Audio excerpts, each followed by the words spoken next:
Jadi, hari ini kelompok saya akan menjelaskan tentang bab 2, yaitu perkembangan kognitif dan bahasa.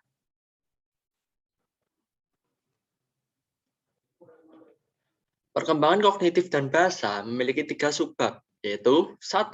Sekilas perkembangan anak, 2. Perkembangan kognitif, 3. Pengembangan bahasa. Sekilas perkembangan anak. Apa itu perkembangan? Perkembangan adalah pola perubahan biologis, kognitif, dan sosio-emosional yang dimulai pada saat pembuahan dan berlanjut sepanjang rentang kehidupan. Sebagian besar pengembangan melibatkan pertumbuhan, meskipun pada akhirnya juga melibatkan pembusukan. Guru menjadi penanggung jawab atas generasi emas berikutnya, sehingga guru harus benar-benar memperhatikan perkembangan muridnya di kelas. Proses dan periode. Biologis, kognitif, dan sosio-emosional. Pola perkembangan anak sangat kompleks karena merupakan produk dari beberapa proses, yaitu biologis, kognitif, dan sosio-emosional. Biologis. Proses biologis menyebabkan perubahan pada tubuh anak dan mendasari perkembangan otak, tinggi dan berat badan, keterampilan motorik, dan perubahan hormonal pubertas. Kognitif. Proses kognitif melibatkan perubahan dalam pemikiran anak, kecerdasan, dan bahasa, seperti kemampuan untuk menghafal, memecahkan masalah matematika, atau membuat strategi kreatif. Sosio-emosional. Proses sosio-emosional melibatkan perubahan dalam hubungan anak dengan orang lain, perubahan emosi, dan perubahan kepribadian, seperti pertengkaran terhadap sesama teman, perkembangan ketegasan anak, dan perasaan gembira saat mendapatkan nilai bagus. Periode perkembangan. Dalam sistem yang paling banyak digunakan, klasifikasi periode perkembangan adalah masa bayi, anak usia dini, pertengahan dan masa kanak-kanak akhir, masa remaja, masa dewasa awal, masa dewasa pertengahan, dan masa dewasa akhir. Bayi. Masa bayi berlangsung dari lahir sampai 18-24 bulan. Banyak kegiatan baru dimulai, seperti pengembangan bahasa, pemikiran simbolik, koordinasi sensori motor, dan pembelajaran sosial. Anak usia dini. Berlangsung dari akhir masa bayi sampai sekitar usia 5 tahun. Selama periode ini, anak-anak menjadi lebih mandiri, mengembangkan keterampilan kesiapan sekolah, dan menghabiskan banyak waktu dengan teman sebaya. Masa kanak-kanak tengah dan akhir. Berlangsung dari sekitar 6-11 tahun, anak-anak mempunyai keterampilan dasar membaca, menulis, matematika, pengendalian diri meningkat, dan lebih banyak berinteraksi dengan dunia sosial yang lebih luas di luar keluarganya. Masa remaja. Dimulai dari sekitar usia 10-12 tahun dan berakhir pada akhir remaja. Perubahan fisiknya sangat cepat, termasuk pertambahan tinggi dan berat badan, serta perkembangan fungsi seksual. Remaja secara intens mengejar kemandirian dan mencari jati diri. Pemikirannya lebih abstrak, logis, dan idealis. Masalah perkembangan. Isu atau masalah yang paling penting dalam kajian perkembangan anak meliputi fitrah dan pengasuhan, kontinuitas dan diskontinuitas, dan pengalaman awal dan selanjutnya. Alam dan pemeliharaan. Isu alam dan pemeliharaan berfokus pada sejauh mana pembangunan dipengaruhi oleh alam, yaitu pengaruh biologis, atau pengasuhan, yaitu pengaruh lingkungan.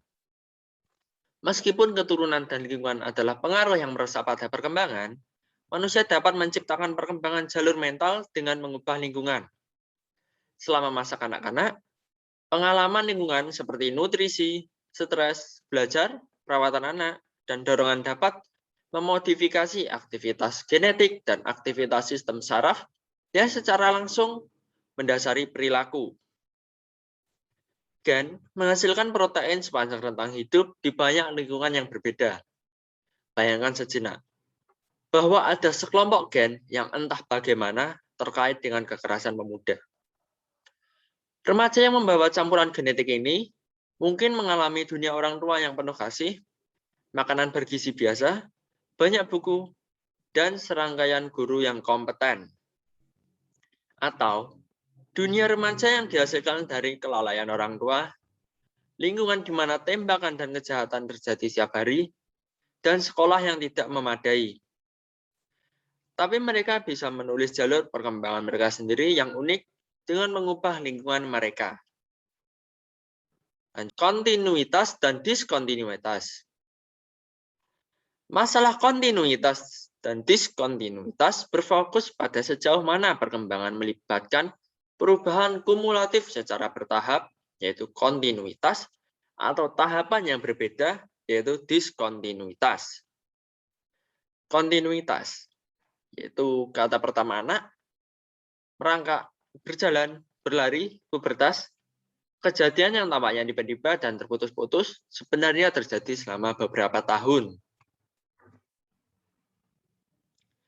Diskontinuitas. Setiap orang digambarkan melewati urutan tahap di mana perubahan secara kualitatif daripada kuantitatif berbeda-beda. Seorang anak bergerak di beberapa titik dan tidak mampu berpikir abstrak tentang dunia. Ini adalah perubahan kualitatif dan terputus-putus dalam perkembangan, bukan kuantitatif, perubahan terus-menerus. Pengalaman awal dan akhir. Masalah pengalaman awal dan akhir nanti berfokus pada sejauh mana pengalaman awal, yaitu kelahiran anak, atau pengalaman selanjutnya menjadi kunci penentu perkembangan anak. Berikutnya adalah perkembangan dan pendidikan. Pengajaran yang sesuai dengan perkembangan berlangsung pada tingkat yang tidak terlalu tinggi, sulit dan menegangkan, atau terlalu mudah dan membosankan untuk tingkat perkembangan anak. Salah satu tantangan yang akan dihadapi guru di kelas adalah kita mungkin akan mendapatkan banyak murid yang memiliki rentang umur yang berbeda-beda, serta rentang kemampuan dan kepintaran yang berbeda-beda pula. Alangkah baiknya jika guru tidak menggolongkan murid berdasar pada kelompok maju, rata-rata, dan lambat, karena hal itu akan sangat mempengaruhi perkembangan dan pola pikir anak, walau kita sebagai guru sudah berusaha keras untuk mendidik murid-murid kita.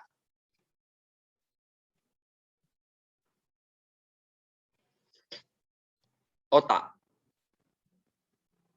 Para ilmuwan berpikir bahwa gen kita menentukan bagaimana otak kita terhubung, dan bahwa sel-sel di otak bertanggung jawab untuk memproses informasi secara langsung. Perkembangan neuron dan daerah otak. Jumlah dan ukuran otak ujung saraf terus meningkat setidaknya sampai masa remaja. Sebagian pertumbuhan ukuran otak juga disebabkan oleh mielinisasi, yaitu proses pelapisan lemak pada ujung saraf, di mana hal ini mempercepat transmisi impuls saraf dan mendukung fungsi kognitif yang lebih kompleks. Mielinisasi di area otak penting dalam memusatkan perhatian tidak lengkap sampai sekitar usia 10 tahun. Anak-anak akan mengalami kesulitan memusatkan perhatian mereka dan mempertahankannya untuk waktu yang lama pada anak usia dini, tetapi perhatian mereka akan meningkat saat mereka melewati tahun-tahun sekolah dasar. Peningkatan paling luas dalam mielinisasi yang terjadi di lobus frontal otak, tempat penalaran dan pemikiran berlangsung selama masa remaja. Aspek penting lain dari perkembangan otak pada tingkat sel adalah peningkatan dalam koneksi antar neuron. Perkembangan otak pada masa awal dan akhir kanak-kanak. Total volume otak stabil pada akhir masa kanak-kanak, pertengahan, dan akhir, tetapi perubahan signifikan dalam berbagai struktur dan daerah otak terus terjadi saat pertumbuhan otak berkurang. Secara khusus, jalur dan sirkuit otak melibatkan korteks prefrontal terus meningkat pada pertengahan dan akhir masa kanak-kanak. Kemajuan di korteks prefrontal ini terkait dengan meningkatnya perhatian, penalaran, dan kontrol kognitif otak anak-anak. Perkembangan otak pada masa remaja. Sama dengan bagian tubuh lainnya, otak juga berubah pada masa remaja. Koneksi antar neuron dipangkas.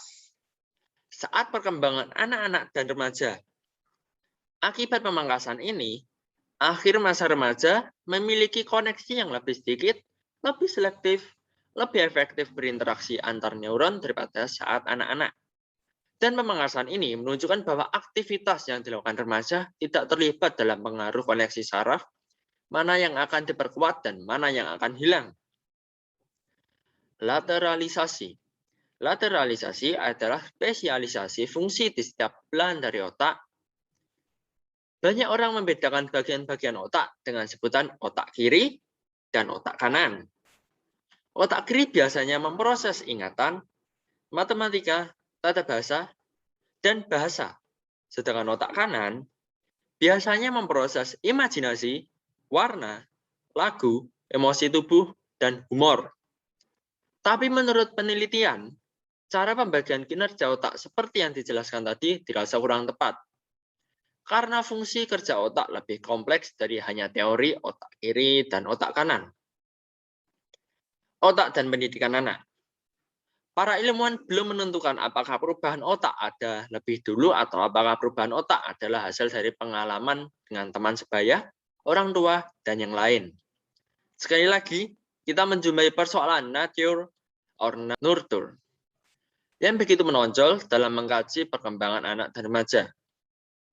Koneksi sinaptik antar neuron dapat berubah secara dramatis sebagai konsekuensi dari pengalaman belajar yang dimiliki anak dan remaja. Meskipun peningkatan aktivasi fokus korteks prefrontal saat anak-anak tumbuh dewasa, perubahan di otak selama masa remaja menghadirkan tantangan untuk meningkatkan kontrol kognitif. Kesimpulan ini menunjukkan bahwa pendidikan sepanjang masa anak-anak dan remaja dapat bermanfaat bagi pembelajaran dan perkembangan kognitif anak-anak dan remaja. Perkembangan kognitif. Teori Piaget. Penyair Noah Berry pernah bertanya, siapa yang tahu pikiran seorang anak lebih dari siapapun?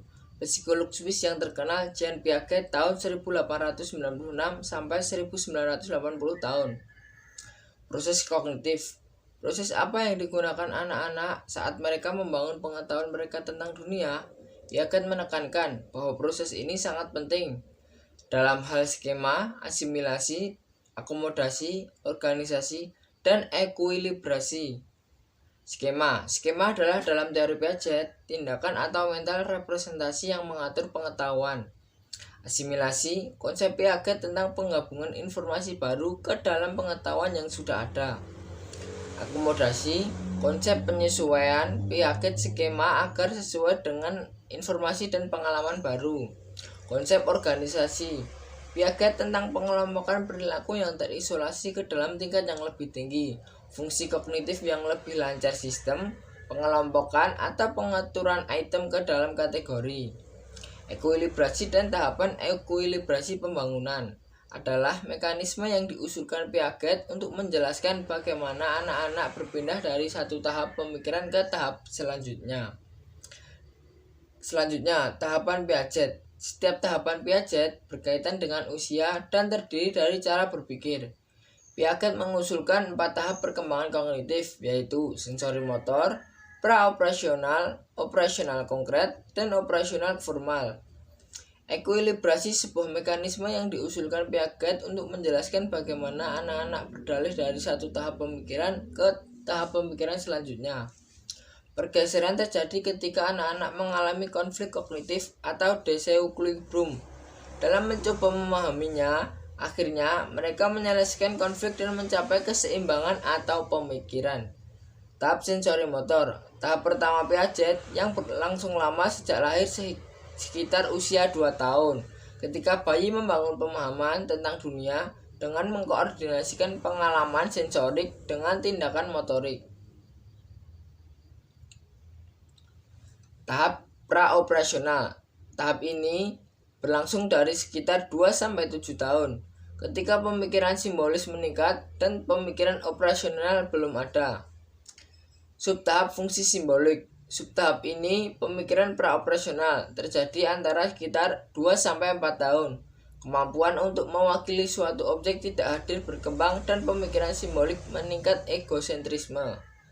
Banyak dari contoh praoperasional ini menunjukkan karakteristik pemikiran yang disebut pemusatan, yang melibatkan pemusatan perhatian pada suatu karakteristik dengan mengesampingkan semua yang lain. Pemusatan paling jelas terlihat dalam pra-operasional, kurangnya konservasi anak-anak.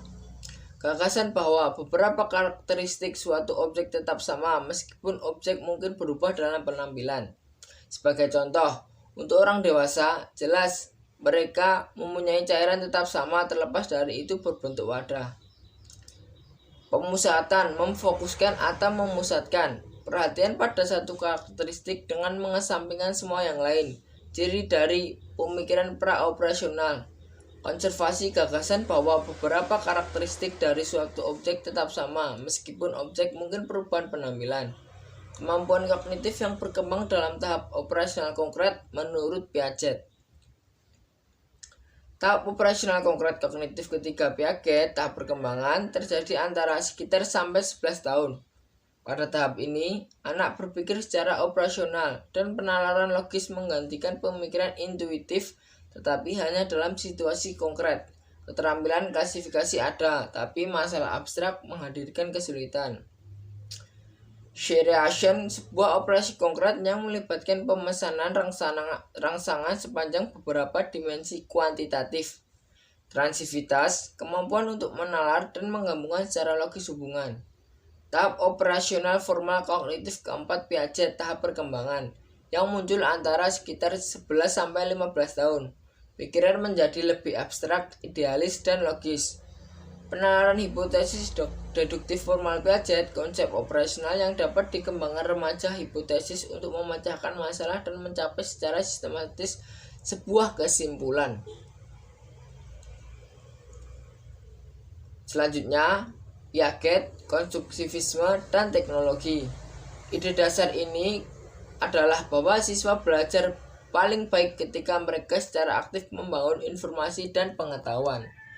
Teori Piaget adalah pandangan yang sangat konstruktivis. Di awal penerapan teknologi untuk pembelajaran anak-anak, Seymour Papert yang belajar dengan Piaget selama 5 tahun menciptakan bahasa pemrograman logo untuk komputer yang berdasarkan pandangan konstruktivis Piaget.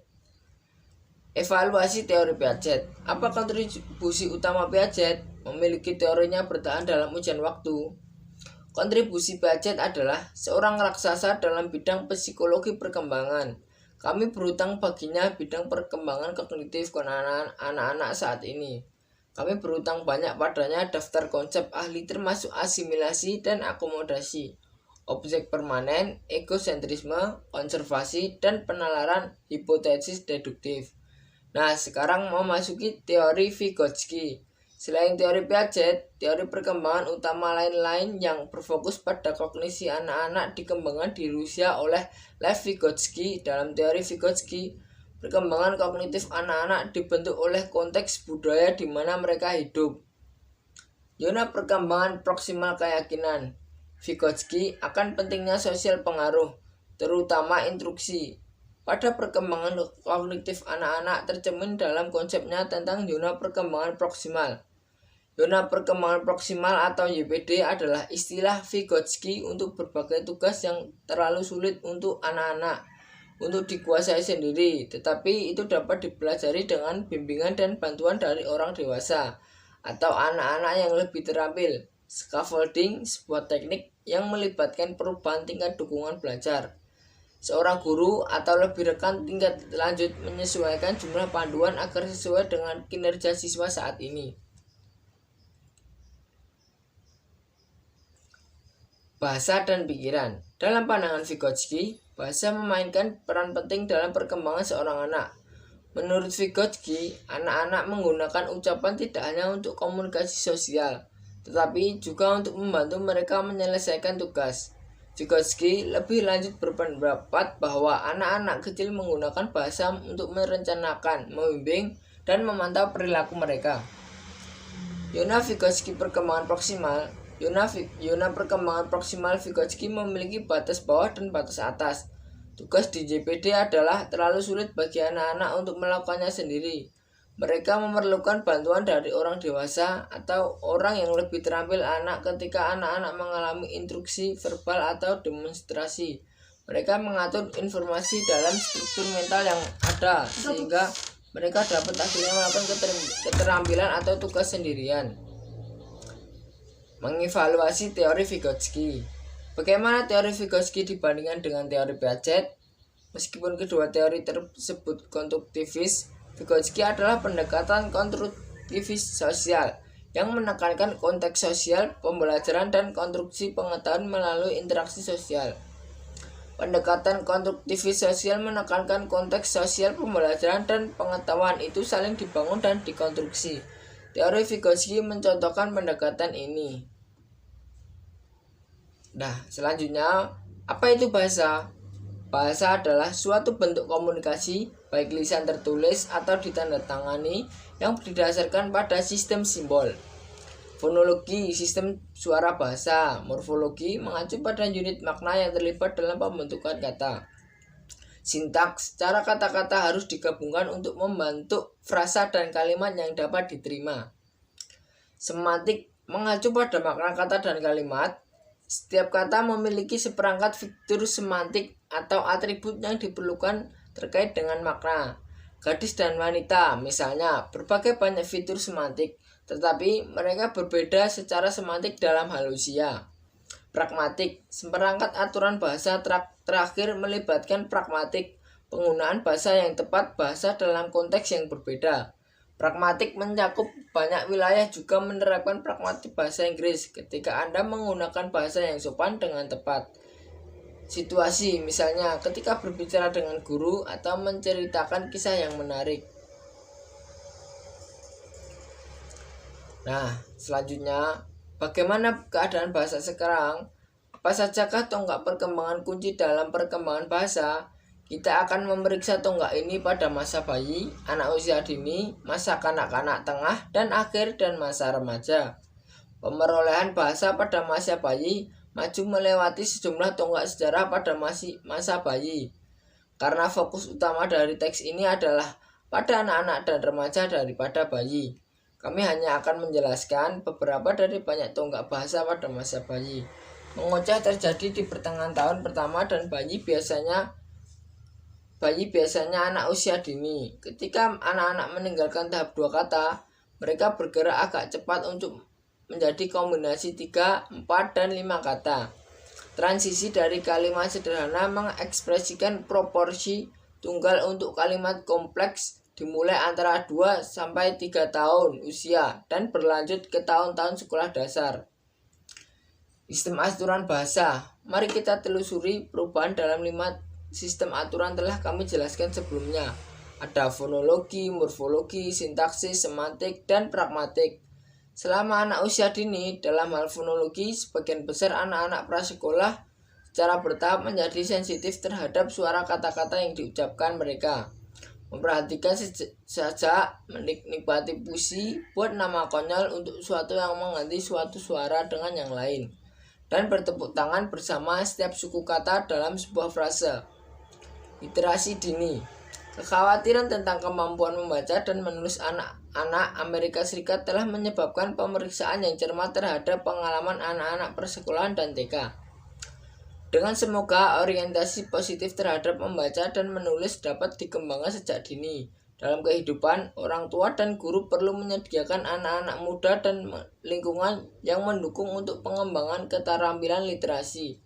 Anak-anak harus menjadi peserta aktif dalam berbagai hal yang menarik, mendengarkan, berbicara, menulis, dan membaca pengalaman. Anak tengah dan anak terakhir memperoleh keterampilan baru saat mereka masuk sekolah, yang memungkinkan untuk belajar membaca dan menulis. Ini termasuk peningkatan penggunaan bahasa untuk membicarakan berbagai hal yang tidak hadir secara fisik, mempelajari apa itu kata, dan belajar bagaimana mengenali dan berbicara tentang suara. Mereka juga mempelajari prinsip abjad, yang berarti bahwa huruf alfabet mewakili suara bahasa. SD, SMP, dan SMA. 1. Jika siswa memiliki defisit yang parah dalam pengetahuan kosakata, memberikan instruksi kosakata yang intens. 2. Sebagai aturan, jangan memperkenalkan lebih dari 10 kata sekaligus. 3. Beri siswa kesempatan untuk menggunakan kata-kata dalam berbagai konteks. Konteks ini mungkin termasuk membaca dengan lantang, mengisi kalimat yang kosong, dan kegiatan membaca dan menanggapi. Siswa membaca singkat artikel informasi tentang topik yang termasuk kata-kata kosakata yang ditargetkan dan kemudian menanggapi pertanyaan yang artikel. 4. Menulis dapat membantu siswa mengolah makna kata secara aktif. Misalnya, tugaskan siswa sebuah topik untuk ditulis tentang penggunaan kosakata yang ditugaskan.